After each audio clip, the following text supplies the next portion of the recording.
Smith. We're going to be talking about volcanoes around the world today. Some of these volcanoes are still active.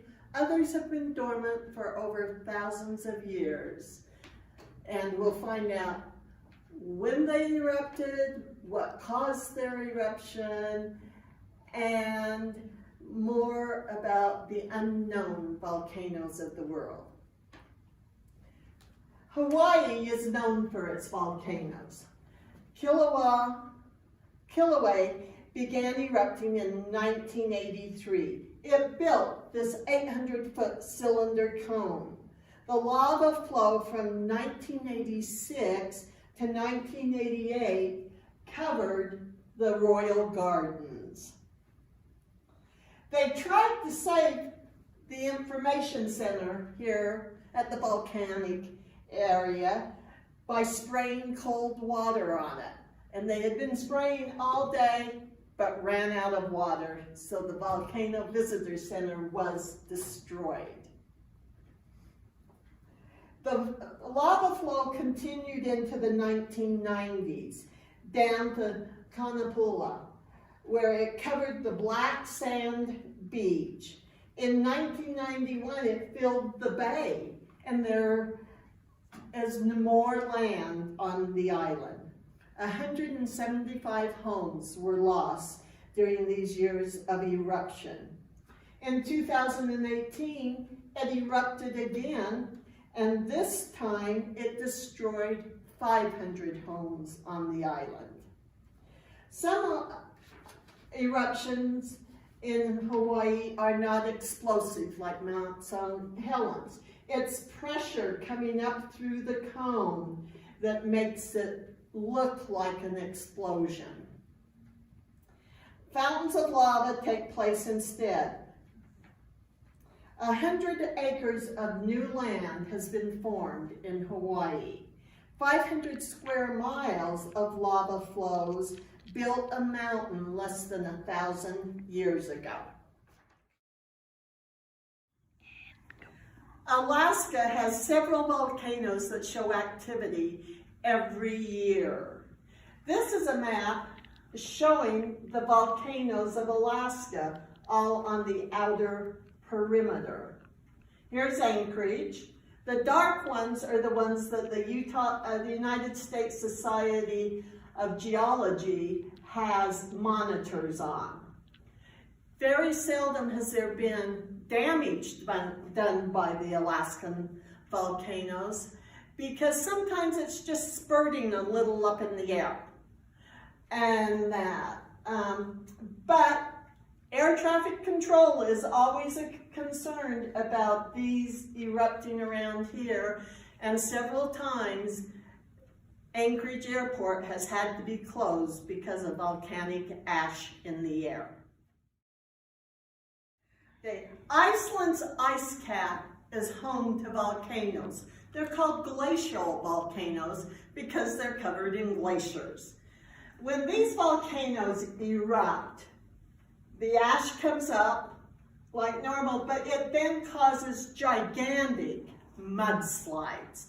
As the heat melts all the ice, it flows down the mountains. This used to be a bridge across the river, and the force of the mudslide bent and twisted it. Iceland also has new islands being built like Hawaii with their volcanoes erupting. Grimsvötn erupted in 2011, closing the airspace. It erupts every 5 to 10 years. The lava melts the ice, causing the giant mudslides. August 4th, 2020, the scientists in Iceland and around the world made the statement that it's getting ready to erupt again. Its activities are the same as their eruption in 2011 and 2004.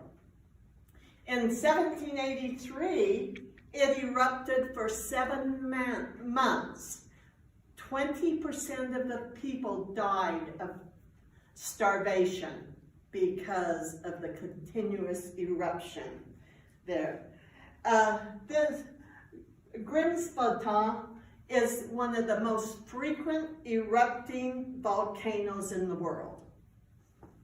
Iceland was also another place that tried the hose spraying on a volcano to stop damage. But the advantage they had was ice cold ocean water. With their fire boat pump, they were able to stop the lava from coming and destroying buildings in their town. Mount St. Helens came alive March 27th, 1980. The first ash cloud rose from the mountain. In April, the mountain began to change. Right here on the north side, it was creating a bulge. The bulge was 1 mile by a half a mile wide. In May, the bulge was sticking out 450 feet. On May 18th, there was an 8.3 earthquake, and it sent an abrupt release. Here is the bulge right here, where ash was coming out. Everything in an 8-mile range wiped out instantly. There was another blast going 12 miles in the air. By the next day, ash had traveled 2,200 miles into 7 states. If you were here in Utah at that time, you would have noticed a beautiful sunset because of all the ash in the air from Mount St. Helens. A year later, you still would go traveling along, and all of this ash had fallen into the rivers, roads, mountains. Everyone in the United States could have had 1 bucket of ash that year. Mount St. Helens now is a lot shorter and is calm. But occasionally the winds come, stir up all this deep ash, and the international airport will call the volcano survey to say, is Mount St. Helens getting ready to erupt again? And it's just the wind coming and still blowing this ash around. The eruption in 1980 was the most destructive eruption in the United States. 57 people died, thousands of animals were killed, more than 200 homes were destroyed, and more than 185 miles of road and 15 miles of railway was damaged. The ash clogged the sewage system, damaged cars, buildings, and temporarily shut down the air traffic over Northwest. And everyone was wearing face masks like we are today because of all the ash in the air for easy breathing. On the outskirts of Mount St. Helens, there's what's called the Ape Caves. These tubes were formed 2,000 years ago near the edge of Mount St. Helens. They're 1 mile to 1.5 miles long. If you want to do hiking on a rainy day, it's a great place to go inside and hike. You might get a drip or two. And then a little while further down the road, you will find cylinder holes in the ground where giant trees used to be. The lava burned, stopped, and around the edge of the trunks of the trees, and now you have these deep holes of lava around the forest. Lassen Peak in Northern California began as a vent on the north side of Mount Tenement, now extinct and collapsed.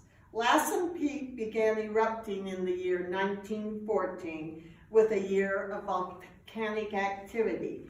In May of 1915, it had a 7-mile eruption, ash and volcanic material. The rumble continued for 5 more years. Lassen Peak raised another 2,000 feet. All of us are familiar with the town of Pompeii in Italy. It was covered in volcanic ash 79 CE. Mount Vivas had erupted at least 50 times, the last one being in 1944.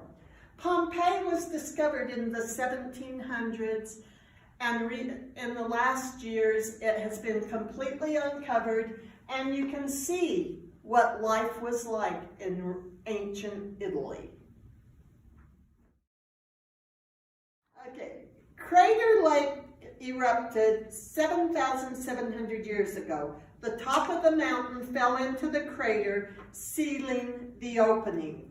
Wizard Island is a 2,006-foot lava cone. The rain and snow melts into the crater lake.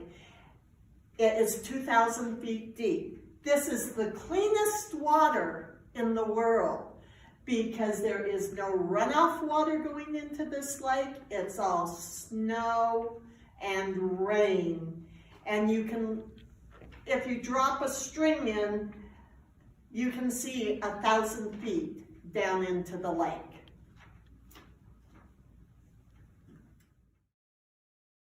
Yellowstone, the last super eruption was 640,000 years ago. It ejected 240 cubic miles of rock, dust, and volcanic ash. In 2004, when they were measuring in that, the caldera floor has moved up 8 inches. This started a concern with the public of whether it was getting ready to erupt again. There is no reason to believe there will be a super eruption in the foreseeable future. This cauldron is 30 miles wide. So for this to fill up and that, they figure it's not going to happen in the near future. There was talk about drilling down into the molten, putting cold water in, creating steam, and having a steam factory for energy. It would have cost $1 billion, and a couple of scientists were concerned it might actually cause an eruption, so that idea is no longer thought of. Volcano Observatory takes in 9 states. The 5 major states are Wyoming, Utah, Colorado, New Mexico, and Arizona. Utah has 2 volcanoes that are being monitored by the Yellowstone Volcano Observatory. The youngest volcano event in Utah was at Ice Springs Basalts in the Black Rock Desert in Millard County, approximately 660 years ago. The volcanic field consists of 4 major cinder splatter cones and associated lava flows. The cinders are now being dug up for gravel. Let's talk about the components of a volcano.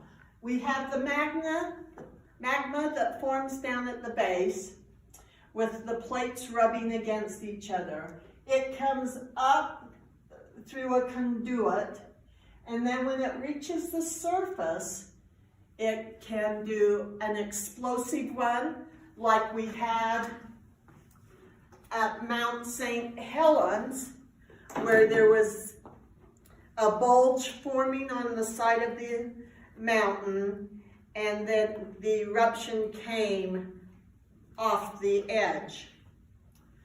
So these are called, and we have avalanches, like you had in Iceland, causing issues.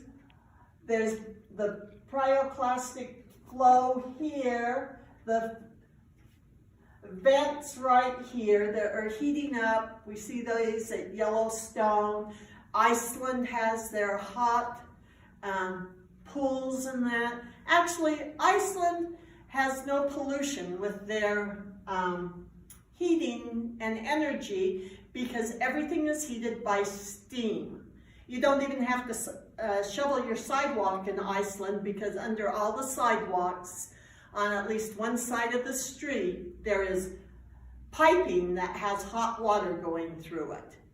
They don't have to shovel the roads because there is piping in the main streets. All your homes are heated with steam heat. And when I was there in February in Iceland, people had the windows open because their rooms were getting so warm because it's kind of hard to control the temperature of the steam coming out of a volcano. They're also known for Blue Lagoon, which is a gigantic hot springs pool for public use. Over here, the volcano can throw out rocks that can travel thousands of feet. The lava dome being formed like it did at Mount St Helens. Some more flow, the lava flow going into rivers, across land, burning down buildings like they did in Hawaii. And then there's your cloud that can travel thousands of miles with the ash depending upon the air current and that.